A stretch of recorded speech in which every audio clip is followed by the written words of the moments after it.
welcome. Yeah. Good morning, good afternoon, evening to a few of you. Welcome to today's community briefing. My name is Gregory Sneed, and we're glad you're joining us today. We have a wonderful guest, Miss Schenae Rourk, and she's going to be telling us and sharing with us some wonderful information in a number of categories, certainly in procurement, women in business, and this is Women's History Month. So I'm not going to put on a wig, but I'm going to represent as best as we can, and we'll have some good time. So thanks for joining us. My name is Gregory Sneed. The name of my company is Lifesaver Financial Services. I help my clients to keep more of the money they make because I firmly believe that when you feel better about your money, you feel better about your life. And I do that through life insurance solutions, financial coaching, financial literacy training, and I just discovered a wonderful software program that helps people get their estate documents together, will, living trust, healthcare proxy, and all that. So I'll be sharing information on that. Those of you who are interested in, sometimes people put that off. It's good to do, and it's a great resource. So share more on that later. Now, it's my pleasure to introduce to the virtual stage the queen of our community briefing, Miss Crystal Mitchell. Welcome, everyone. Glad to have you. Facebook is being very not agreeable today. It's not letting me stream. So we're going to do the recording and come back and restream. Thank you guys for joining us on the community briefing. We have a great guest today. We especially in honor of Women's History Month, and yesterday was Women's International Day. So we are powerful to the power to the women. The community briefing is an inspiration of minds to make sure that we have a platform that we can speak and hear from and meet our stakeholders and leaders in the community that are really making changes and protecting us and keeping us aware of what's going on in real time. So that was the purpose of the community briefing.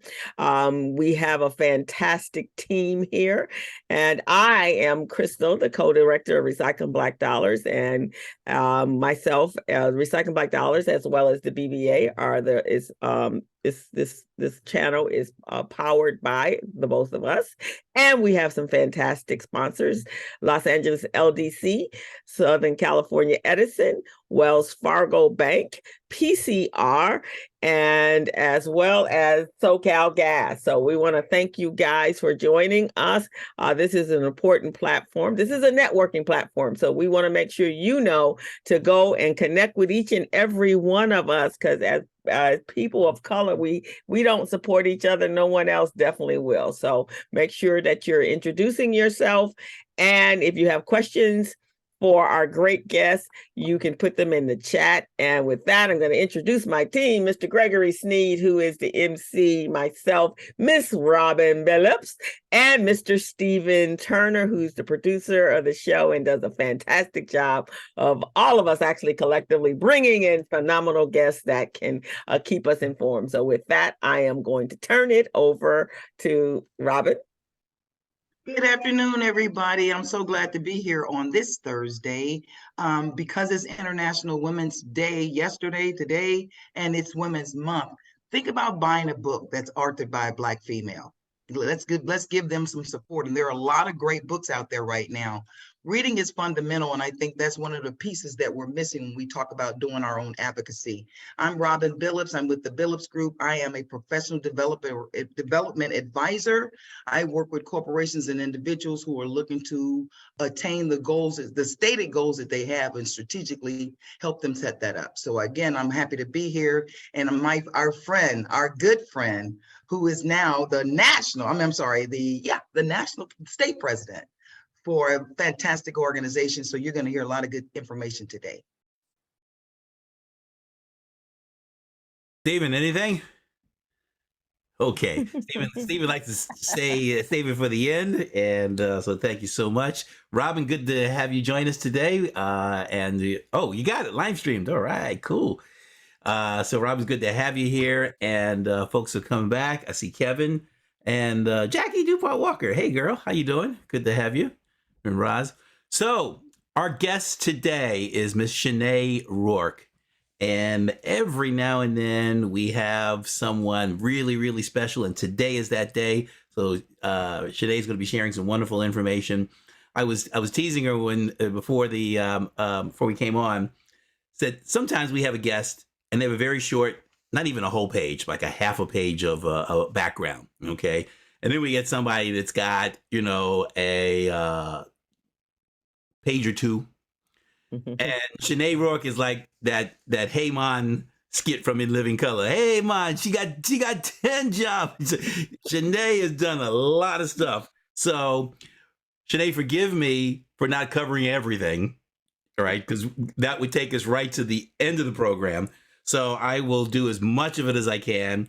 I will summarize it to say that she is into procurement, small business enterprise, consulting, community engagement, outreach, business equity, inclusion strategy. She does program development, business community equity plans. She's an advisory, angel investor, speaker, podcast guest, mindset believer. She'll tell us more about that one. And 10 KSB. I'm not sure what that is. She'll summarize that. And then she's a professional mom, right? I saw that you're somewhere in here that she is, how did you call it? Experienced mom of incoming special freshman. Okay, so she's doing that. But most importantly, she is the president for state of California for NAWBO, which is the National Alliance of Women in Business Organizations, something like that. How you got it wrong? National Association of Women Business Owners. Yeah. Women business owners. Yes, I know I got it wrong. You good, Roz? This is chiming in there. I always know it is NAWBO, and it's a lot easier. But thank you, Roz. Keep me in check. Okay. Let's see, go back here. She has done a lot of things with Design Thinking Executive Program at the University Riverside. She was president of the Los Angeles NAWBO organization some years back. She's done work with Resource Solutions. Let's go to education. She has her Bachelor of Arts from Cal State University, Sacramento. She also did some work and some learning at Cornell University.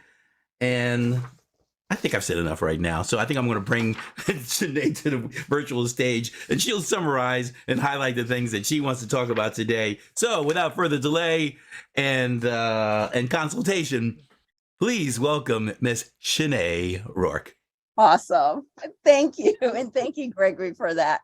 And thank you, Community Briefing family. I'm really excited to be here today. And the most important one is the mom. So I am now a mom of a Spelman incoming.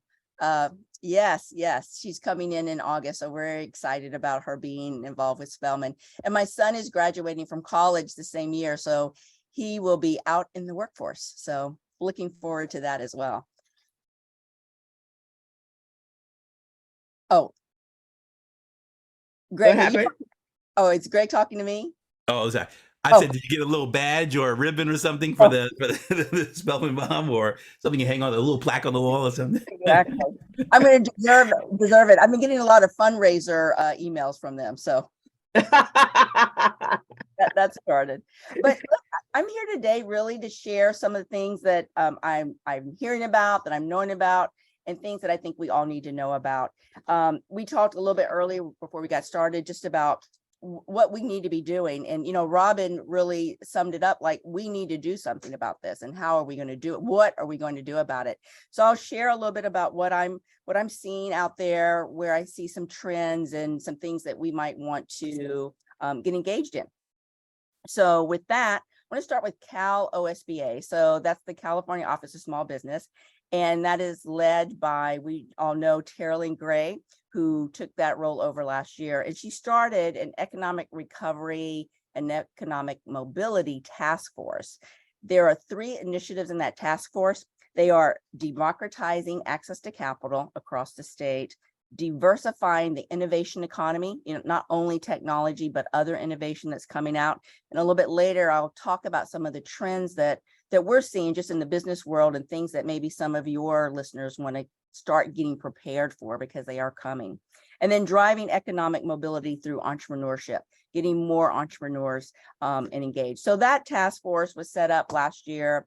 We're meeting quarterly basis right now, but if there are things that you think they need to be addressing, I'm happy to take that information back to them and get moving on that. So that's the Cal OSBA and the things that they're doing. Terralyn is doing a phenomenal job, and she really wants us to be part of that. And when I say that, I really know that she's committed and engaged, and whatever they can do from that California level, she's there to do that. Then I want to talk a little bit about stats about women and people of color and how corporate boards could be a way for us to look at making impact and change. So women hold 23.5% of the board seats of the 50 largest public companies that are headquartered in California.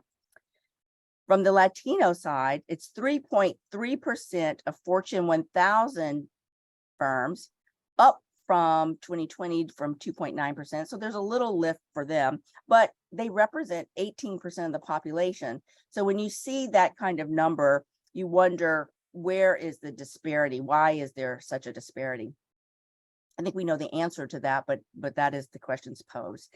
Executive Leadership Council said African Americans have 8.6 board seats, 8.6% of the board seats.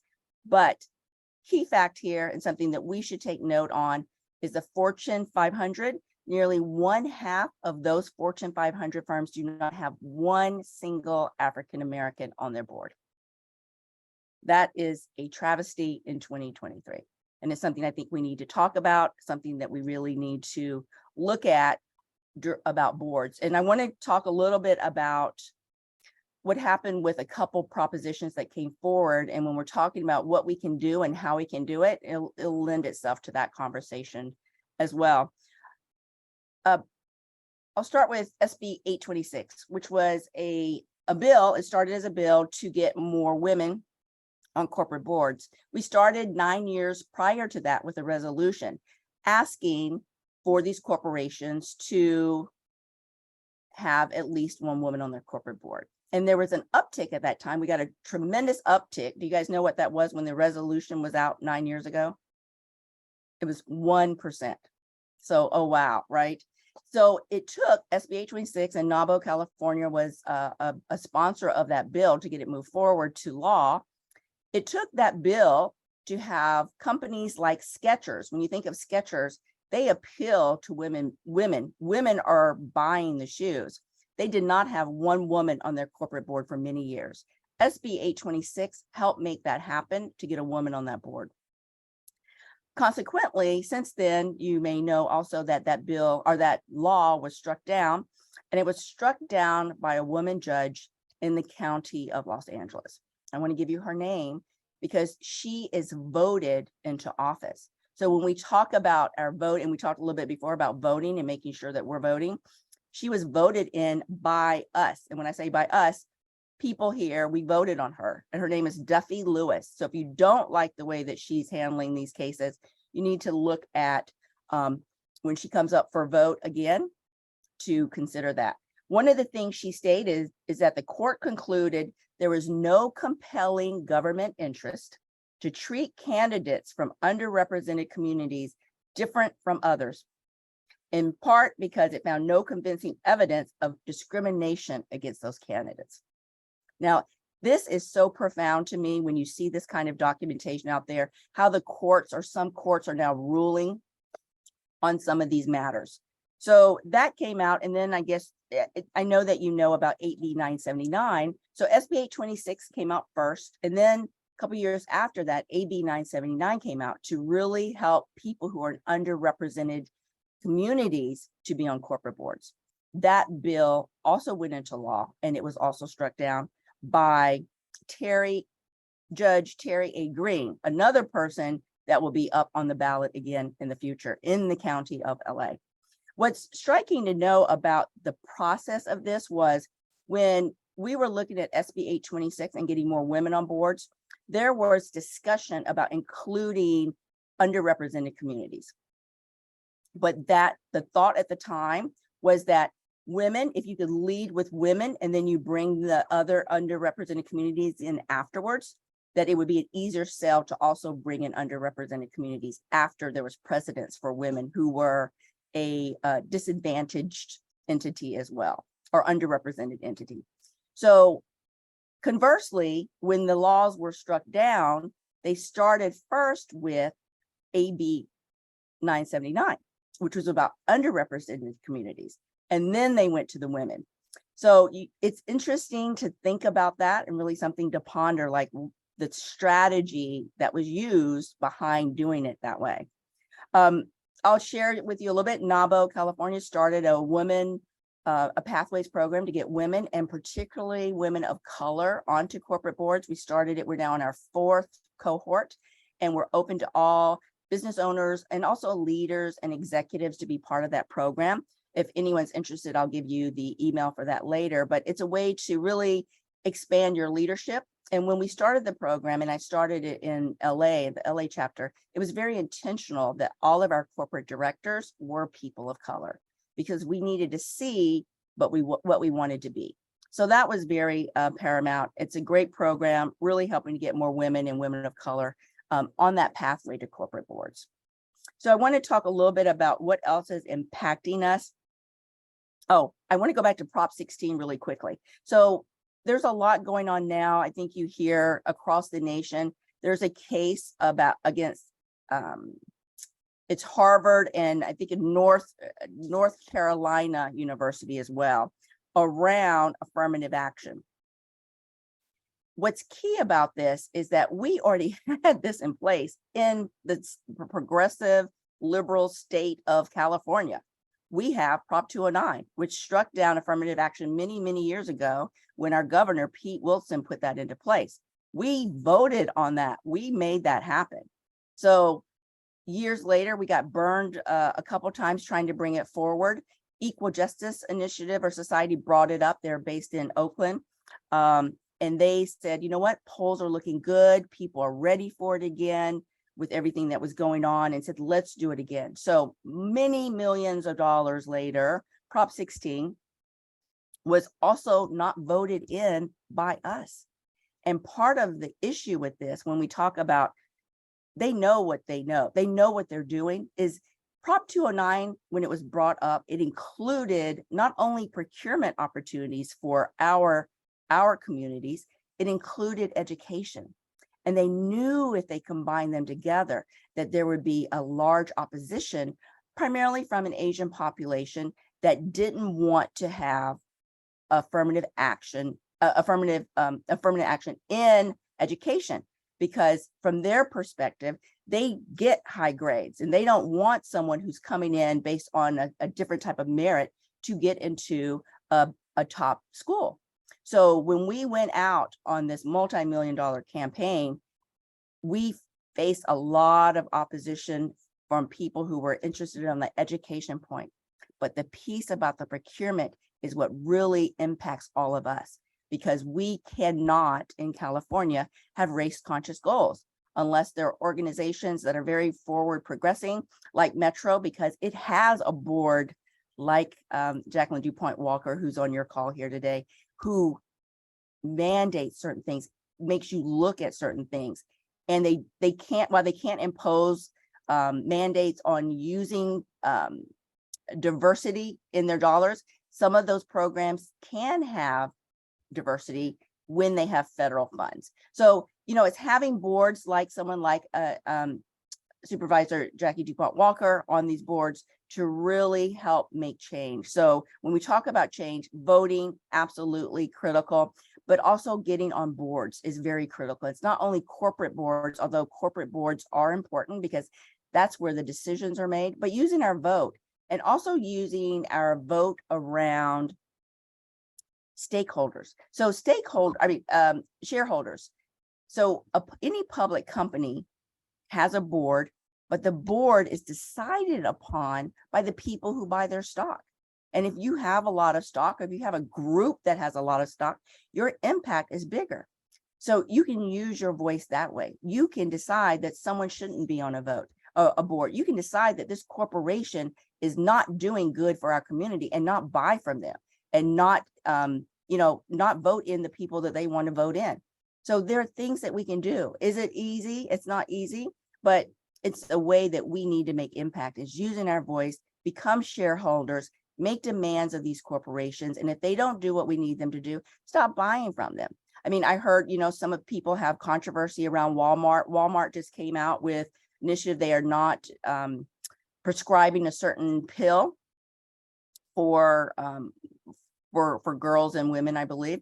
And there's some people and some businesses that are refusing now to work with Walgreens. You've got to make impact that way. That's how things are done.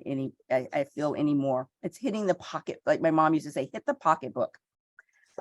Another thing I want to just talk about, I do see when we talk about coming up in the future, and I do see things that are hopeful. I'm seeing things around social justice issues coming through policy change. So when we look at that, Assemblyman, who's my Assemblyman, Isaac Bryant, has a bill to allow those in prison to vote.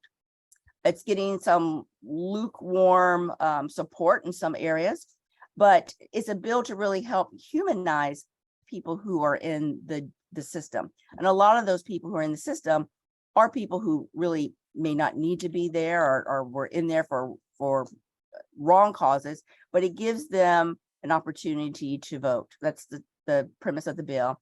And a lot of them are Black and brown. So it's something for us to look at. We're also seeing task force on reparations statewide, but also locally, their task force. City of LA now has their civic department that they've had for a while, and they have other civic justice teams forming as well. But yet, as we talked earlier, we do have these forces against us. I mentioned this Supreme Court looking at the Harbor case, which is a race in emissions. That if that does go through, and you think about the Supreme Court that we have in place now, they're very conservative.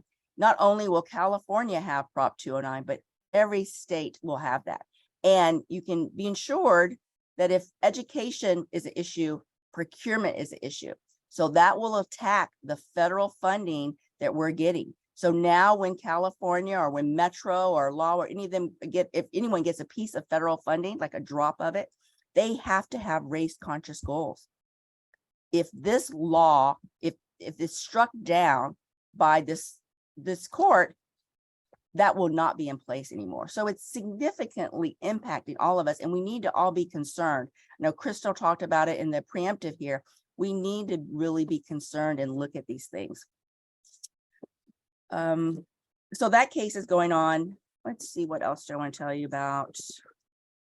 LAEDC. So let's talk a little bit more about some local things. So Los Angeles Economic Development Corporation has new leadership, and they're all of color. Very exciting. If you think many years, we had a leader there, Bill Allen, who is great for businesses and growth in many ways.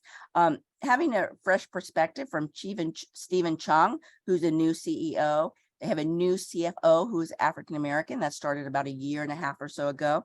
And their executive leaders are all of color. It's very impactful when you think about, from a regional standpoint, how economic development happens. They also took part of and received what's called a SURF grant. If you've heard of it, it's the Community Economic Resilience Fund grant. It's a small planning grant, but what they did do, and they were inclusive, and I think this is leading to are based on the fact that you have leadership like Stephen Chung. He included various community-based organizations to be part of that planning part.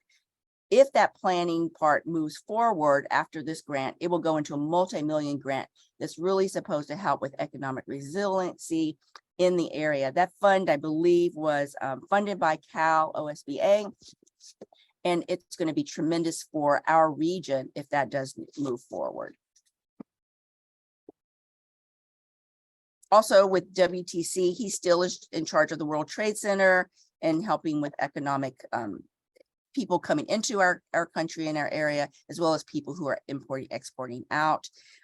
They also help small businesses. And I think a lot of people aren't aware of that piece of it. Their focus before was on a different type of trajectory. Now with Stephen in place, one of the things that they want to mandate is helping small businesses like our businesses. So LAEDC, they're a small staff, but they do come out. They can help you with your business needs. A lot of things around planning as well, or, if you need a license or navigating that way, but they can really help in some ways. So I encourage you all to look at them because they are there to support us.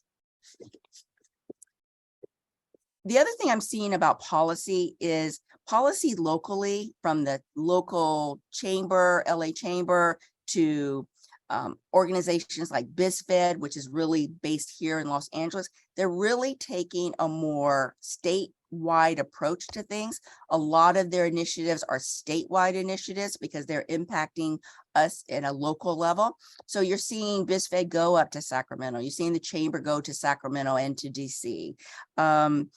And I really see this as a hopeful. I'm hopeful that it really unifies us. The other day, I was at a breakfast with our mayor, Karen Bass, and we all know her priority is homelessness. I mean, you can't get a sentence out unless it's about homelessness. But what she talked about is the fact that she has also talked to the governor, and the governor said, hey, he wants to help with homelessness. And she said, come to LA. We can make this a model, right? We can look, this is a pilot. Come help eradicate homelessness in Los Angeles, which also helps with funding, hopefully. And she's even gone to the Biden administration as well. So having someone like our mayor who's been around those places and spaces to really help us is very fruitful and powerful for us. Again, it started when she got voted in, or it started when she decided to run and lead and make those kinds of decisions and be a servant leader. So steps to take. And then I'll conclude here for a moment and see if there's any questions on anything. I talked about boards and being responsible. So getting on boards, whether they're a local school board or a nonprofit board or a board of a private or public company. And just an aside from that, there are also advisory roles that also do pay. A lot of these companies, especially some of the startups, some of the tech startups, some of the new venture startups, have advisory boards that are not the full corporate board, but they still, from advisory role, they do negotiate stocks and shares, and they do sometimes have payments attached to those. So don't negate those. But if you're on a board, the boards are responsible for governance of that organization or that corporation. And if the leader is not leading in a way that benefits the communities that you think they should be leading in, then you can remove that person. So I think those are things to do. I think using your voice, getting yourself in a position that you are at the table and not on the table, as they say, and leading in that way are some of the things that I'm hopeful for us as a community to move forward. So I'll stop there, Crystal. I know I've taken a little bit of time here to see if there are other thoughts that you guys want me to share or anything you want to talk about. I have two quick questions. Yes. Tell us more about Redwood Resources and I Work for You Entertainment. Okay, sure. So Redwood Resources is my company, and we are a consulting firm that designs, manages, and implements business equity and outreach programs, primarily for public agencies and some corporations as well. And I Work for You Entertainment. It's one of my clients. It's owned by Pookie Wigington, if anyone knows him. He was actually one of my first clients, my second client, I believe, when I started many years ago. And he's been with me since, and he is a serial entrepreneur. He's involved in many entities, including Heartbeat Productions and some of the other Heartbeat entities, as well as his own. He's just started a new production company. He does chocolate sundaes on Sundays at the Laugh Factory. If anyone's interested in comedy, let me know. I can hook you up for some VIP tickets. But he's a great guy, and I've learned so much about leadership from him as well.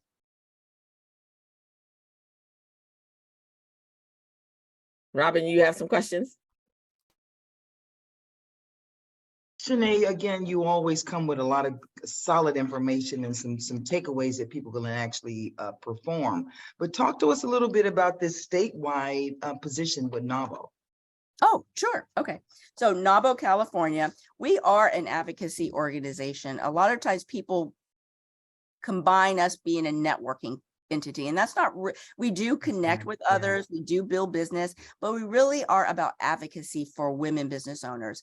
Our focus also in my leadership is to also bring more women and women of color onto our boards. I did that in LA, did it in California, and it is an important piece of what we're doing to make sure there are more women and women of color, particularly in these kinds of roles. So we actually have an event. We have a couple events, and I have one event that's coming up on March 28th. It's our Connects call with business owners across the state. I will give you all, Crystal, I got to figure out how to do that. I'll get the link to you, but you can use this comp, NABO, CA, all caps, and it'll be complimentary for you to go to. It's on March, I believe, Monday, March 28th at 11 a.m. And the topic is on growing your business. The other thing coming up with NABO is Propel, which is on the 15th and 16th of May. It is our annual advocacy organization that we do in Sacramento. So we'll have opportunities to connect with our elected officials to talk about matters that are germane to us. But more importantly, what I'm doing this year as well is because procurement is so important. And I've seen where a business can go from, five figures, 50,000 to $5 million. It can happen. And it doesn't happen overnight, obviously, but it can happen in what seems to be overnight with contracts. And I think more of us need to get engaged with that, more involved with that. So we will have a procurement marketplace at California at Propel this year. It'll be an opportunity to meet with different suppliers and buyers who want to do business with diverse businesses. And that's the focus for it this year. We really want to propel our business owners and diverse business owners as well. That's fantastic. Your stats and that information that you're disseminating is really important to us. And, when you're sitting at the table, you hear all that, right? And years and years ago, I realized how important it was to do research on the judges. Most people just click some buttons.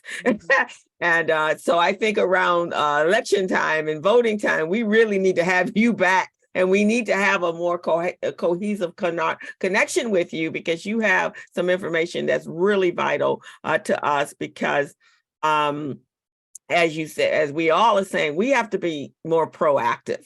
And those of you that are already doing advocacy, how we need to be with you, we need to be all working together so that we can get that information out to our communities, because we don't know these things, right? I mean, I think most of us here are pretty well connected, but I think I'm all over the place all the time, but that's some very valuable information that's going to make a difference. And we need to help get that message out. Yes. One more thing I did think about, and I agree. I think and I'm like you, before I used to be like, oh, that's a name. That sounds like a name I like. I check that box, not knowing, I could have put Duffy Lewis in her position. She ain't gonna be there. Look, she ain't gonna be there next time, but right. Because we will let it be known how she votes and how she looks at things. The other organization I forgot to mention, which the wonderful Jackie DuPont Walker is on, is Metro. And I am with the Transportation Business Advisory Council at Metro. We advise Metro on their SBE and DBE goals, and we invite everyone to be part of that. We meet we have an open meeting. It is usually the first Thursday of every month from 9:30 to around 11:45. And we look at the opportunities that Metro has. So at this last one, they discussed this NoHo station that they're going to be built, or NoHo project that they're going to be building out. And we had a lot of questions about it and things that we want them to consider, like being less restrictive on some of those key roles. Because when you're restrictive on key roles, like, for instance, I see Michael Anderson here, who's an architect. You say, you've got to have 60 years of experience. versus, 2 years of experience in art. Not that Michael has many years of experience, but when you look at that and the restrictions that they place on things, it is beyond. And so we're looking at them to limit some of those restrictions, also to consider other funding mechanisms so they can include diverse businesses. Currently, it's not funded with any federal dollars, so you cannot have race conscious goals, as I mentioned to you earlier, but they can have small business. And when you look at entities and people say, I don't want to do work with Metro because they're hard to work with, they can be, I think so, but Metro is also one of the more progressive organization that really gets it. So when we were talking about, when Prop 209 came about, Metro and other agencies also very fastidiously looked at ways to help support our diverse businesses. And they were able to do it not with race, but with small, because when you look at the numbers of small businesses that are out there, many of them are people of color. Right. When you look at the numbers to be small, you have to have 500 employees, multi-millions. So that includes us. It also includes others, but there are more of us in the small business category. So by creating that type of application process, they were able to include more of us. So we were looking at that. We also look at other opportunities that are coming up at Metro. They give us their look ahead. We can ask them questions about them. And then we're really there to really help create more opportunities and remove barriers for our small and diverse businesses. So I encourage all of you to, we have a link for that too, to share that out to everyone. Because the more of us who are there and talking about some of these issues that we're having, the more policies that we can recommend to Metro. And then you've got fabulous board directors like Jackie DuPont Walker, who really call them to task. And Metro has a great CEO right now. I'm not gonna lie about that as well. When you get yes, Robin. So when you get leaders like that in place, that's what we need to think about, is how do we get more of us in these leadership roles, and how not only get them there, but support them, because when they call you, you got to be, I got your back. That's what we need to do. We need to create these kitchen tables in corporate America and on some of these public agencies, because more of us are getting in these roles, but we're not able to stay in a lot of these roles often. So we need to think about how we can support them once they get into the role. The other thing that I want to mention too, that procurement is a long haul. When you're dealing with these large organizations, this is not, you're going to get a contract. They're looking for a relationship. So they're not looking to every year re-vet somebody for a particular thing. So you have to be prepared for the long haul. And to Schenae's point, these organizations, as we had recently had American Water on here, the organizations where there are folks that look like us that are in position, they need our support in order to push the envelope, because it is how they make their living. It is how they take care of their family.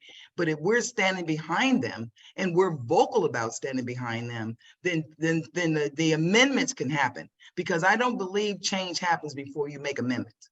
You have to amend the way you do business. You have to amend the way you look at things. You have to amend your thought process, and that results in change. And so these baby steps that we have to take, again, this is all for the long haul. It truly is. And then Michael Anderson is a prime example of what the long haul looks like to get something really, really done. Awesome. Jackie has a question. Jackie, you want to take yourself off mute and ask, make your comment or a question? DuPont Walker. Thank you. You're welcome. I guess I've signed up from now until with the next 10 or 11 community briefings, but I just want to urge you to find a way to spread the opportunity for people to be a part of this wider. I was actually invited by Schenae, and I know Crystal, I know almost this entire group, guys. I don't know how I missed it. I know some of your sponsors, but I guess what I'm saying is the village needs to be here. And I think it's something that's very, very valuable, because we need to have these kinds of conversations on our way somewhere so that we are well informed and we can interact. I just want to just share something that's really bugging me and has been since 2013. We as women of color continue to recite the statistics of inequity among women, but we're not challenging our sisters who are benefiting more than we are to create equity among women. And I think that is a conversation that we need to have as we begin to bump heads, because even as we bring back or remove the ills of 209, we'll go back to the same imbalance that we had before. And I would hope that we would definitely look at women of color being more equitably positioned among women and making that a priority and emergency agenda among women as we look at equity in the larger sphere. I think that's extremely important. I do want to underscore Schenae's comment about Stephanie Wiggins as CEO of Metro, and a number of places where we have not only women of color and Black women, but Black men in place, because it helps them to enact new policies and to create a different culture when there is a voice at the microphone with credibility. And we as a village have given the microphones to people who are there talking about nothing. And definitely they are not bringing forward the agenda on behalf of Black people and Indigenous people. And so I think we have our own statement of acknowledgement about being left out while we have created and opened doors for others. And I think we need to be unapologetic about it. And that's what the new focus on equity is, that everyone professes to be a part of promoting, but actually are not prepared to implement it. So I want to be real clear. For me, equity means if you have more than I have and you say you believe in equity, then you allow me to catch up before you get anything else. And that's an uncomfortable conversation, but we must have it, even as we acknowledge that it makes people uncomfortable and it may get us removed from the table, but we have to continue to have that conversation if we're not going to pass this battle on to the next generation. So thank you for this. I'm signed up. I'm going to try to clear my calendar now that I know who's here and who's in charge. And thank you, Schenae. And there's so many new things at Metro with our board, creating a culture that they're just waiting for us to leave so they can go back to business as usual.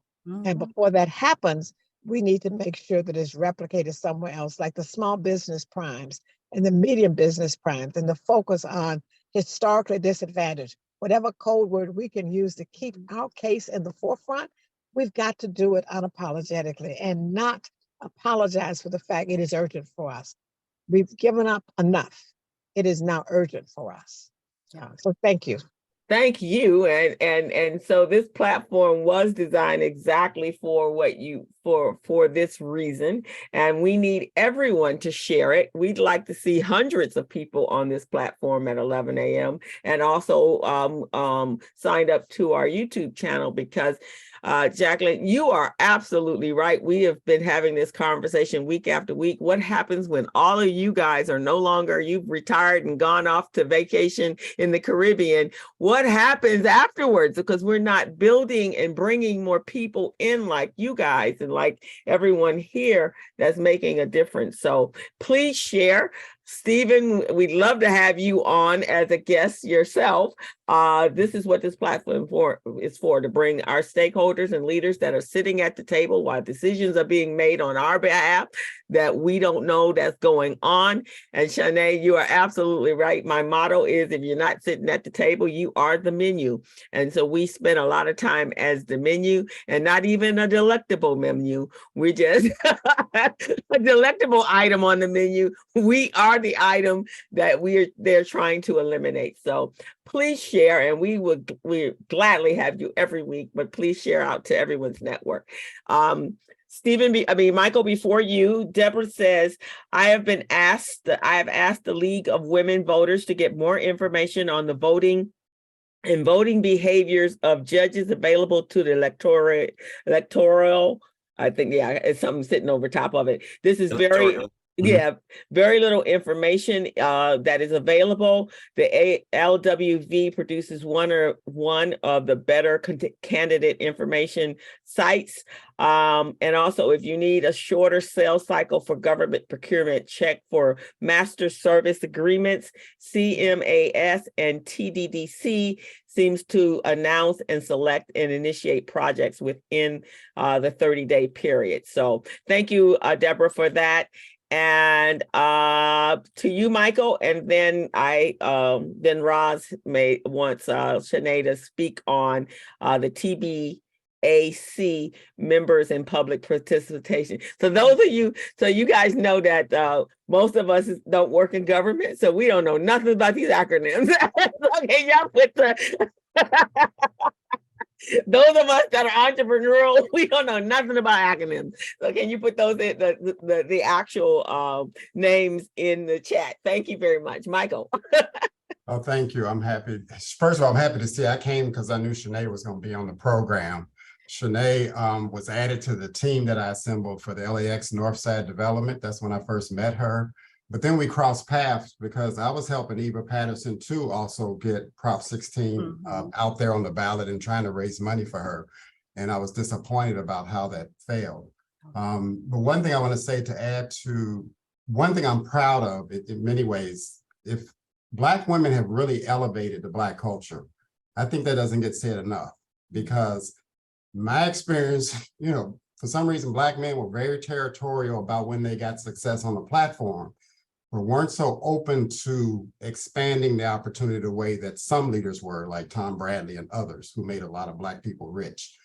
But I'm happy to see we have I believe, and Jackie can correct me if I'm wrong, that Holly Mitchell, I believe, will be chair of Metro's board as a county supervisor, I think this term, correct me if I'm wrong, Jackie, or not, in July. Stephanie's running Metro, Mayor Bass. It's a unique leadership, and I'm actually kind of going to be surprised, but not too surprised by the economic things they make happen. And I think it's a great opportunity for all of us to benefit. But I think one of the things is, as what Robin was talking about, when we know Black folks are in certain positions on board, to expand that relationship among us so that we can be in positions to capture those opportunities. And when companies know the leadership wants this to happen, I benefited from Deborah Flint's leadership at LAX. That's how I got the major project participations, because the white firms were calling me directly saying, we want you on our team. I got a $5 million contract because they knew they had to answer to her. And Gina Marie was the one that kind of started, and even though she wasn't Black. But we need that culture again, because my experience has been people have said, oh, Michael, we can't do that because of Prop 209. I said, but I'm your constituent. You know, all you got to do is make a culture that the dude's not going to get the deal unless your constituents get the deal. And then they will cooperate. But some of my brothers seem intimidated to take that position when they were in power. And then the last thing, two things I'll say, we need to make more disciples where the younger generation knows everybody that we know whom we do business with, because they're going to do a better job than you and I are doing because they're learning. At the same time, we rely upon them to make the quality of life that you and I are going to exist in when we leave this game. And we have to make it possible for them to be successful. And I think everybody Black needs to open the doors for more young Black participation. Closing, last thing I want to say, Schenae, is I want to know more about SURF. Okay. And how that translates into some tangible opportunities, deals, or things around community and economic development. Robin's my partner working with me on a very large project. And so when I see numbers like that, I'm like, I'm not interested in studies. I'm interested in how we translate those into tangible deals that make people wealthier, either have a home or some infrastructure project, a job or something. So I would like to know more about that. But I'll stop right there. And thank you, Schenae, for being here. Thank you all. And thank you for those excellent points. And Jackie put in some more information in the chat that I thought was very valuable. I do have some information on SURF. I'm looking to pull up where I put it. But this first part is planning. So it sounds like to me that LAEDC did not reach out to local community-based organizations in our communities to be part of the planning. Is that what I'm hearing? They're reaching out now. I was at 2 events Okay. over last weekend, and Okay. they have outreach workers out. The question is that robust enough? Okay. Because they had just been hired, both of the outreach workers. Okay. So if that is something that's not happening, we need to make sure that it is happening, and we can ask that question on the executive committee. Supervisor Mitchell Oh, okay, did thank you. appoint me to the LAEDC executive committee. So if that's not happening in our community, then let me know and we can ask that question, because for her, in reach is very important, as it is for Jackie. So let me know, and I do think that Stephen has the best intentions. He may not know, he's just new into the role. He's just now able to make some policy and impact, but I believe he is willing to do that.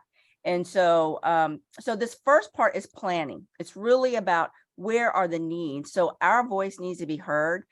We need to have a voice there. Like, what are the needs we're having? After the planning phase, then it's going to go into the multi-million. And it doesn't guarantee that you will get the multi-million, but the planning has to happen first. They're going to say, these are the needs. This is where we have to address certain things. They'll go back to the state. Again, I believe this is funded by Cal OSBA. So Tara Lynn Gray is there. So, you've got her there. And then we need to make sure that we address those needs in the planning session. So when the funding does come back for implementation, which we hope LA will get, then there'll be opportunities to disperse the services and needs across the region. So let me just share here about that. $5 million planning grant, which I told you about. What's key about this, now this is interesting when I was reading this. So as part of the SURF, the mandate is that you get a planning contract, which is what they have for 5 million, and everyone that got it has the same 5 million. So if you're based in Fresno, you're going to get that same $5 million. So LA doesn't have a lot of funds on the planning side, so they may have some issues with resources and so forth. But it doesn't mean that if they don't reach out to you, it doesn't mean you can't go to them, because you guys have a portal to do that. But there's another way to do it. And I'm not advocating that you start your own entity to go against them, but if they're not doing what they need to do, maybe that's a solution to look at. It could be a large road, but one of the things that they also say to get into the implementation grant is that you need to receive a letter of support from the High Road Transition Collaborative to be eligible for funding. So if you didn't make it into the planning, which is the mandate, there's another way to get in. And that's through a letter of support. So if you have entities that miss the planning for whatever reason, if you don't feel LAEDC is doing what it needs to do, which I believe Stephen has every best intention to do that, and LAEDC is driven to do that, that could be an option for you. Once that happens, let's see. I moved my notes a little bit. That funding will come in the implementation. I was looking to see what that funding amount could be. And I know it was multi-million. I don't exactly remember that number, but then that needs to be dispersed in the community. So as a community, we need to say, LAEDC, you need our voice in the planning, and this is what we need. I'm happy to talk more to you about that, Michael. Robin, did you have a? Yeah, I'm just curious when you say this $5 million grant for planning. Is it planning? What the community briefing is doing is planning to allow our community to know what's going on. Who are they? Give me some ideas of who they're funding when you talk about, or the matter of fact, provide us with the link so that we can go in there and start reading up on it ourselves. But Michael and I are working on this humongous project. There's a for sale along the transit corridors of LA County. The community briefing is doing outreach and in-reach, as I love that word, for resources for our community to know what's going on. And so help me understand what it is, just in general, what they're looking for when we talk about planning. Because if you're saying we missed the planning and now they're ready to allocate the dollars, then I'd like to know who received the money, because maybe we can approach them as well. And that's what I'm saying. So LAEDC is a convener for that. So they receive the funds, and they've put together a group of, from my understanding, a robust group of community organizations. Not everyone who received these funds did Mhm. that. And so that speaks to, you know, Stephen's ability or interest in inclusion. So they received this $5 million grant, but this is just to plan out what they're going to use the funds for later. So it's just planning. So the implementation phase will come later, and it'll be based on what they determine in their plan. So let me put in here, sir, for you.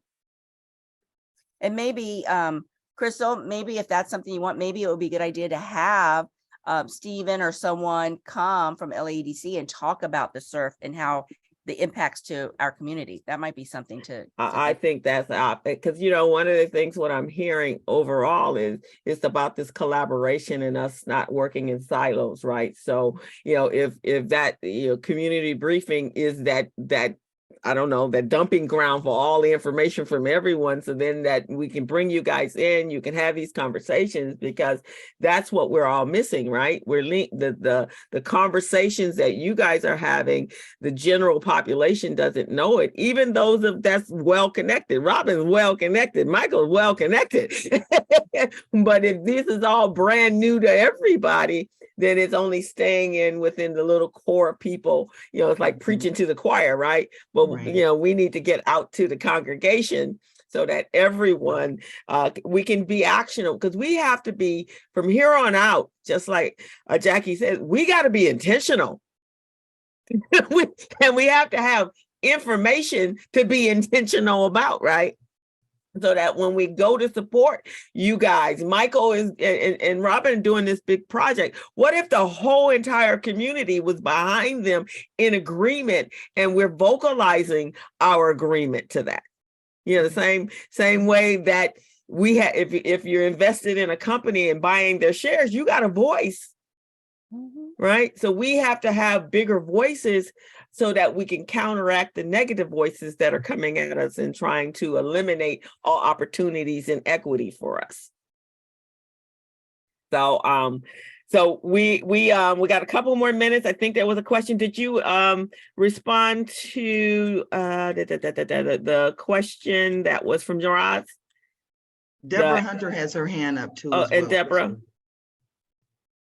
Oh, I was giving up because there is just so much to say.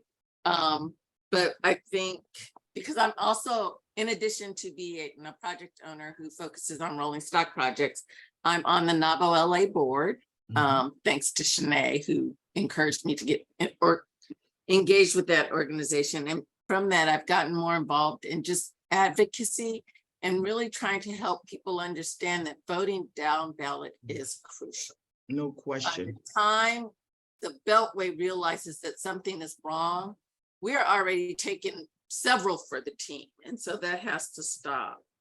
So hopefully everybody will fit in where they get in where they fit in, and really just start to engage at the local level with all your city council people, with your county people, with your state people. Because like I said, by the time it gets escalated to the Beltway, it's too late and we're already in trouble. So I'm just tired of suffering and having to have the same conversations every decade. Over and over, yeah. And you are in the company of all of us that are tired of that same action. We need to be doing things differently and smarter, so that we can move the needle. And as we're all saying, we're very, very concerned about what happens to our younger generation. We need to incorporate them. There's a couple of young people. Jessica I've been speaking to her. She's a young person with a voice and a network. So we need to kind of partner up and mentor them, and so that we can help start preparing them to be us. Because, you know, we're pretty vocal, but, you know, we got to teach them how to be as vocal and as effective. And I believe that when people here that are making changes and making differences and voting is one of the most important things that we need to be all ready for before this presidential election comes up.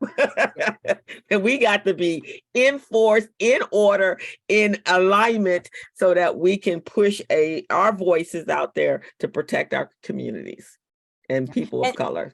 And also support bills that are coming up, like the one that Assemblyman Bryan has, to have people in prison be able to vote, that right to vote. Yeah. Right. So if you guys can get that information to those of us in the community briefing, we will get it out there. and have people come on to the platform to talk about it, so that we have all of the know-how. We usually do it like 3 weeks before or a month before it's time to vote. That's too late. We need to be doing that now. Yeah, we need to be doing that now. It's a 12:01. Wow, guys, this has been awesome. Schenae, you are incredible. Please keep coming back. Please share with us. Same with Deborah. We need to get you on. Stephen, if you're still there, we need Jackie on. We need Deborah on. We need Kevin back on. We need to make sure we're having these high-level conversations. And I'm going to ask you once again, all of you. One thing, Yes. one thing before you go, but I put it in the chat, but I'm compelled. We need to be really careful whose information we trust. Yeah. And I'm really saying this because it's a fact. It's not against anybody. But when we had the 3 strikes law, trying to get it changed, the League of Women Voters felt it was not significant enough to put it on their advocacy ballot. And that told me a lot. So while I look at their information, it's important for us to have someone who reviews the ballot with our lens, and not have us just bring someone out and we don't know what their priorities are. And nothing could be more important than the judges. If nothing else, our Supreme Court justice told us we need to be looking at public defenders, because when we go to the district attorneys, those are people who are used to prosecuting. They're geared in that. They're not looking for innocent people. And public defenders we haven't thought about them as a career path to a judge. I just really want to put that out there. This is not anti-League of Women Voters, but that opened my eyes. And when I asked them to make that an advocacy agenda, because they were doing ballot information in our community, they said it wasn't relevant enough. That told me all I needed to know. And so we have to, as LawPAC and BWAPA and all the groups that actually can look at it with our lens, or develop a new one, to make sure that they're looking at the ballot, and the judges and the DAs and all of the people who are being elected to office and know their track record. I just needed to say that. That's very, very important. I mean, the judges make some decisions about who's going to jail. They are making all the decisions about who's going to jail. And if you are just willy-nilly checking boxes, man, they could be sending your children to jail and you didn't put them in office. So I am in agreement with all of that. So thank you so much, Schenae. You are awesome. Please keep coming back. And I'm gonna share this. Can you guys please get this platform out there amongst everyone that you know? Go over to our YouTube channel and subscribe, so that you can share. Subscribe there. I'm gonna share the button again. And that way you can get the previous show, and somewhere it is in here. You can get the previous show and then share that with your friends, and then tell them to get over here. We're here every Thursday at 11 a.m. We will continue to be here every Thursday at 11 a.m. And we want you guys to please help us get our viewership up, and because this is valuable. You guys are bringing some incredible information that we can't find on our own, and we have to be very intentional about what we're doing from here on out, and definitely leading up to the presidential election for 2024. So important. We as Black people of color, guys, I'm scared for us, to be quite honest. The things that I'm reading right now, the people that are in office that has a bigger voice because they have a massive following behind them. And it's scary when I just saw an article yesterday that 26 individuals that are in the GOP will not denounce white supremacy. That tells me a lot. That tells me a lot. And so we know what their agenda is: make America great again. That's not a joke with them. And they're doing everything by any means necessary. They're taking that motto and that slogan, and they're going by everything necessary. And so we can't just assume that it's rhetoric and hyperbole, because it's not. They're serious. Greg, thank you guys. So please go over and subscribe to our channel. Go tell everyone you know that this is the place to be at 11 a.m. And our website, communitybriefing.com. And our website, Community Briefing. We want to thank all of our sponsors. If you guys are interested in donating, so Greg, you want to do our spiel? Yes, on the communitybriefing.com, there is a donate button, and there is no donation that is too small and no donation too large. And also, All right. this being Women's History Month, under the leadership of Roz and Sarah Harris, the Black Business Association was having their salute to Black women on the 25th of March. So if you're available, check out the BBA website, www.bbala.org, for March 25th. And next week, we have the president and CEO of California iBank, Scott Wu, be on the panel. Awesome. And aren't we going to be somewhere on the 22nd ourselves at the panel?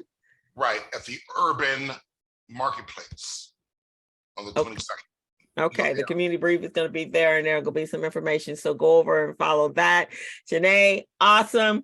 Girl, you're welcome anytime. Anytime you need us to get some messaging out, we are here for you. The same thing with Kevin, the same thing with Jackie, the same thing with anyone here. Deborah, let's us close our silos and let us be intentional about protecting and serving our community. So thank you guys so much. And let's embrace our young people. We got one here. So Jessica, I'm going to ask you to go out and bring more folks like yourself.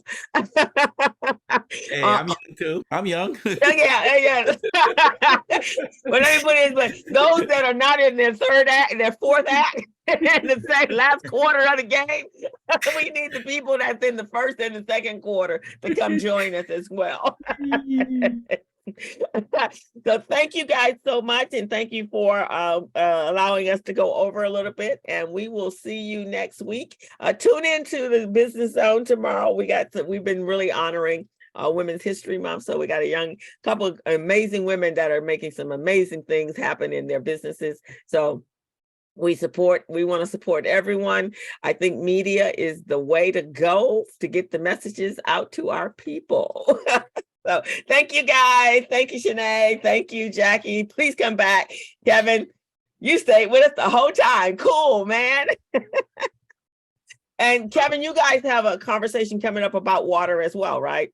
A forum. Well, thank you, Crystal. Yes, on the 24th, we have a water resiliency forum at Metropolitan Water District headquarters at 9 a.m. Water is something we take for granted. As you know, we're in the middle. Some think we're coming out of a drought, but we really aren't. And the other thing is I'm just so glad to be able to use my platform to leverage making sure that people in underserved communities are not last in line to get the infrastructure developed. We don't want to have, actually, in some places, we already do have a Flint, Michigan. Mm-hmm. Water is life, for eating, drinking, bathing, business, recreation, water is life. And so please join us if you can. www.bizfedinstitute.org. You can register there under news and calendar. Thank you. Kevin, whenever you're on and when you're not on, just get in that chat box and put that information in there. Okay, I can do it right now. We hear you, but that chat box makes a big difference, and people can click on the link and it'll go take them right to the webpage. You're absolutely right.